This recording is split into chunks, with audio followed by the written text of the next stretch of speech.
there on Aklon Waste.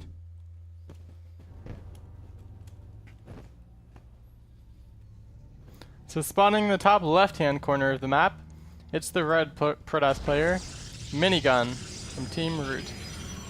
And spawning in the bottom right-hand corner of the map, it's the blue Protoss player, it's Axiom Crank.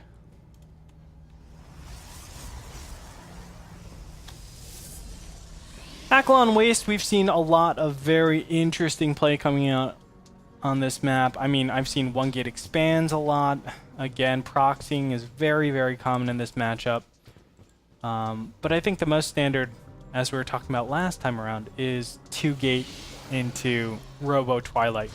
Right, 2-gate, normally some sort of expand. But there's different styles. There's 2-gate, expand, Robo Twilight. There's 2-gate, Robo, expand, Twilight. It just depends how comprehensive you want to be. But that's overall like the safest thing that you can do. 2-gate kind of keeps you safe against everything. I'm kind of a fan of how Crank played last game. The quick DTs these days, it's not even that much of a cheese. You just open with it, you're not even that much behind no matter what they go for, I feel like. And then sets you up nicely for a mid-game. The Dark Shrine, even though you're investing it early, it's not like it's a wasted investment. You use it in the mid-game for harass, you can use it to make some Archons. And it's a pretty good tech structure to have in PvP these days. It's just so cost efficient because the indirect damage that you're doing to your opponent.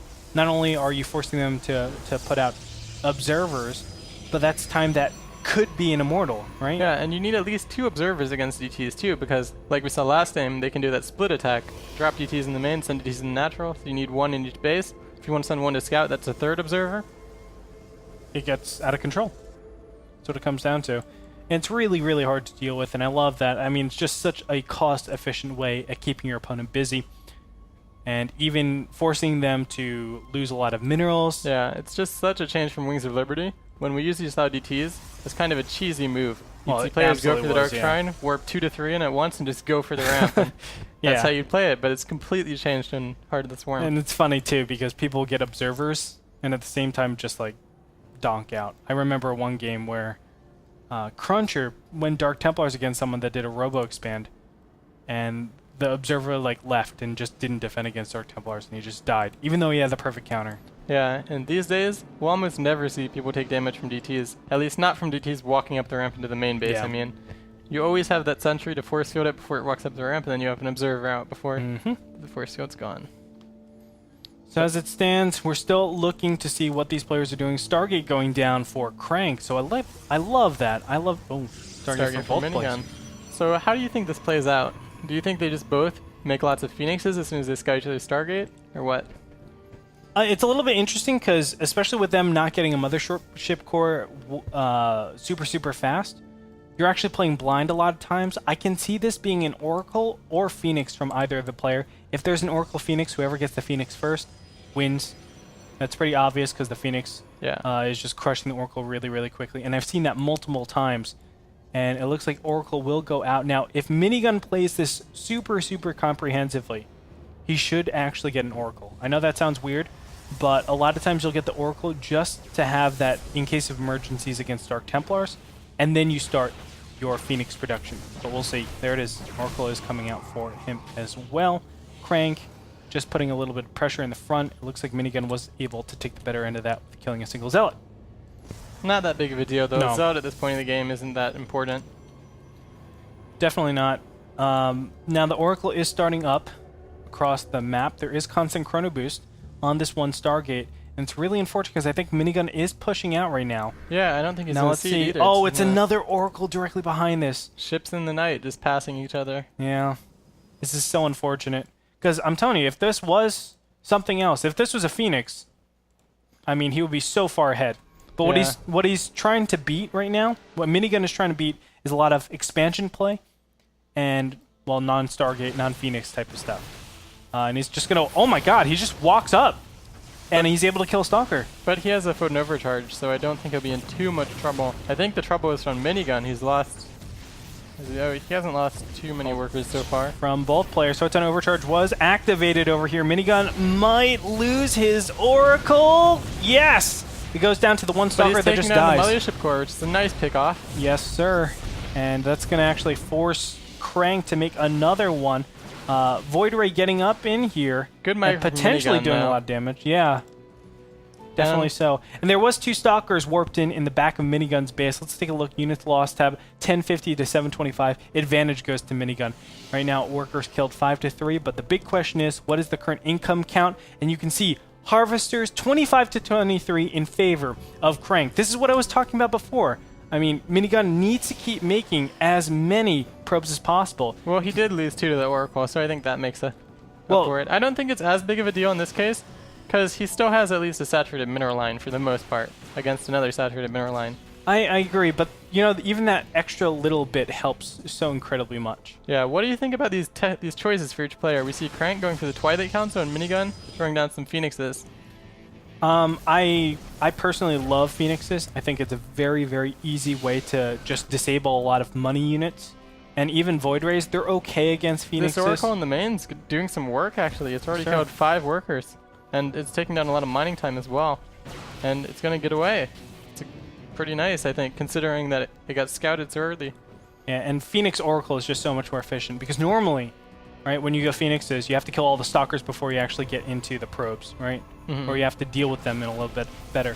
But with the Phoenixes, you can actually just disable the stalkers and just let your entire Phoenix, or let your Oracle do whatever it wants to do. Just kill every single probe, whatever, and then just run out of there. It's very, very cost efficient. So Minigun, I like his position now. I think he saw the Twilight Council too when he went in for that harass. He did. And seeing that Crank's on 1 base, I think he should know about a blink, the possibility of a blink timing coming in. I agree. And you know what? Phoenixes do a great job. Within reason. With low counts of units, Phoenixes actually do a great job against Blink Stalkers. And Crank might have to leave some units at home too when he moves out. He lost that Mothership Core, so although he's building another one, this one's not going to have an overcharge for a little bit. Definitely true.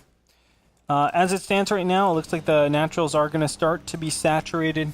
Let's look at the income tab, 25 to 27. So again, Crank has that advantage, but of course it keeps getting negated as Phoenixes are going to dart in and just pick up a couple units. And Minigun has the much quicker expansion as well, so this should help him push the probe count into his favor by a good bit, I think, since Crank's next a lot later. The only thing is Minigun needs meat to his army. He has no like killing units, and Immortals is definitely something that you need in this composition. Void Rays help out a lot. He is starting to get some Void Rays.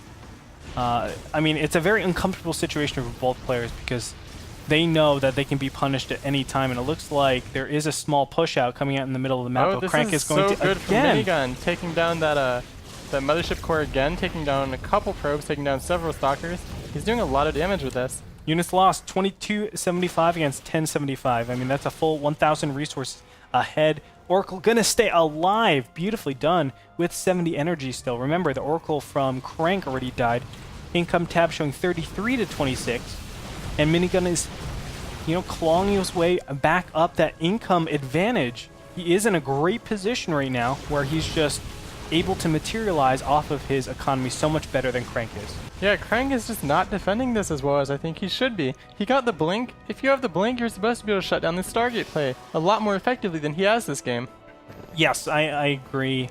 It's still really hard. I think overall Stalkers aren't a good way to... Well, I mean, Stalkers aren't a good way to defend against this if you're not planning for a timing or threatening some sort of time. Because right now, Stalkers are just like a waste of space. They can only be defensive if you're not trying to be trying to attack. And then Stalkers towards the mid-end game are actually incredibly bad units. They just die to everything. They don't do enough damage. It's very rare that you get them in the good position. It's not effective to have Stalkers in your late game composition. That's why so many times we see Immortal Archon. That's a really, really good way to do it, because Immortals take out all armored units, Archons take out all light units, and it just filters in really nicely. But if you have Blink Stalkers this early and you're not putting any pressure on, it's really not a lean way at defending against any harass. Crank has his work cut out for him to get back in this game. Just tech-wise, I think he's way behind Minigun at this point. He has no Robo even thrown down yet, so he's only on the Blink Stalker tech. In Minigun, we already see he has several Immortals. He's building Colossi. I think he has a Void Ray somewhere too. Oh, look at this. I like that. The Revelation goes down onto all the units. You can actually pick up some of the sentries and do a good job there. Gonna back up from here. But yeah, I mean, I do feel like Minigun is just in a much better position. But what do you think Crank needs to do to get back into this? What is, I mean, you hear it all the time, one behind, go Dark Shrine, but is that really going to be the solution in this case? Well, PvP, Dark Shrine always helps, but I don't think it's a tool to catch up as much as in the other matchups, because in PvP it's kind of expected, you know? Mm-hmm. And I think that saying is more like went behind, catch them off guard with the DTs, do some damage, but obviously that's not going to happen. I think his best chance is just to play defensive, try to play passive, and use the defender's advantage to win fights. I think actually that makes tons and tons of sense, and I would have to agree. I actually think he should be going into, I want to say Colossus, but it's a little bit tricky because if it's Colossus against Colossus, that's a situation a lot of times where you do just end up dying because of how far behind you are in Colossus count. But I feel like Colossus are the more defensive unit. I mean, especially if you're taking this third base, you can utilize the choke a lot more efficiently. Yeah, it's hard to utilize that choke without the Colossi, actually. Yeah. But at the same time, I mean, Colossus, they're okay at being aggressive, but not nearly as much, I think, as Immortal Archon. I just feel like Immortal Archon is the better all-around composition. I'm just incredibly biased towards that, though. Minigun's got his money's worth in these Phoenixes, too. He actually hasn't lost one yet this game. He's had 3. Never lost a single one. Keeps flying in and picking off units and not dying even against the Blink Stalkers. 13 kills on those Phoenixes, and also you can't forget they empowered the Oracle earlier on that got so many kills, got a Revelation. Just everything worked out. Let's take a look at the units tab. 1 Immortal, 8 Zealots, 7 Stalkers, and 1 Void Ray with 3 Sentries. So still not looking like too much meat, but look at that. 3 Immortals and 3 Colossus. That's what you really have to focus on. And so quickly, those Phoenixes, even though, you know, they're not doing a lot of damage, they can actually deny damage. If you pick up 3 Immortals, think about how much damage you've just reduced your opponents by. I mean, that's one thing that you can definitely learn from MOBAs. Disabling is one of the most important parts, not only in MOBA, but also in StarCraft, and that's why Phoenixes, I feel like, are still such an underrated tool. Yeah, and another thing he just did, he went in there, he forced the Foden overcharge on the Nexus, and you really want that Mothership Core energy for the mid-game when it comes to the fights. The time warps are so important in the PvP fights these days. Yeah, no, I absolutely agree, especially, well, against all compositions, but if you ever want to kite, that's not really going to be an option for Crank anymore. He's starting to establish his third base, but it's so far behind. And he is investing in Immortal Archon, and it's really sad because when you're ahead with Colossus and you're going Immortal Archon, I understand it's the much more mobile, cost-efficient, or not cost-efficient, but much more mobile army composition. But when you're using this army the same way you would use Colossus Ball, it's so much less effective, right? You normally have some sort of positional advantage, and you can take advantage of that with defender's advantage, as you were saying before. But there is really no defender's advantage when you're going this composition. Yeah, it's going to be a tough fight for him, because the best engagement, I think, is outside of his base. But his army is so small that I don't think he can win that fight. But if he just stays back, the Concave's going to help Minigun. And the Mothership Core of Minigun has a lot more energy than the Mothership Core of Crank. Minigun's Mothership Core has full energy. Crank only has 1 time warp, so... Well, we'll see. Time warp should go down pretty soon here. If ever there is chase given, time warp is going to go down, and immediately he's just going to back up and kite all day long. This time warp doesn't mean nearly as much, just because he uses his own time warps and still kites at the same rate. And you're going to see it right now. And I feel like this is going to be almost comedic with how, well, this is actually looking pretty good for Crank, surprisingly. This now one is Immortal. This Phoenixes are getting... Yeah, that's I think crushing. That's over at this point. All right, GG. Minigun will take it. A very decisive battle.